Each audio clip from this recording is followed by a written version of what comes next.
It's a very strange situation for me to be here because I haven't played here in this hall for over 30, 35, 40 years with the City of Sheffield Youth Orchestra. So this is my old stomping ground. So when walking through the doors, it felt very strange, but it's also very welcoming. It's nice to be back. Sheffield's my hometown. We all know it's built on 7 hills like Rome. So what a great city. The overture to Così fan tutte I actually heard for the first time when I was about 12 in the Merlin Theatre just down the road. My old violin teacher said, "You've got to go and listen to it," and I immediately fell in love with Dorabella and Fiordaligi, because they were kind of really exotic people. And then, of course, later on I joined Opera North and played that opera many, many, many times. And so it's great to be back here. It's a brilliant overture and one that I always enjoy playing. Well, the Beethoven, well, it's a very strange one because I'm a big fan of Beethoven. And what I find particularly kind of moving about it is that he wrote this when he was really quite young.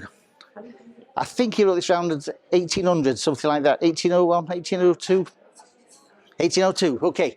And around that time, that's when he realized he was really starting to go deaf. And you can follow his deafness through his music. And you'll start to hear very jarring chords. And in fact, if I remember rightly, I think the first reviewers were saying, this piece makes no sense. I think one of them said it sounded like alligators and doves fighting or something. It was something really quite mad, and they didn't like it at all.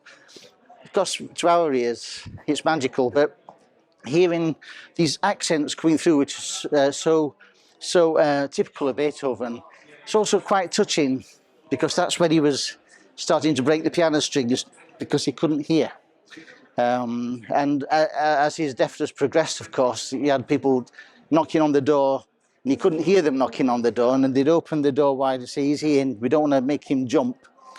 And he'd be there with a wooden stick in his mouth onto the piano and playing. The only way he could hear was through the vibrations through the wooden. It's very tragically sad.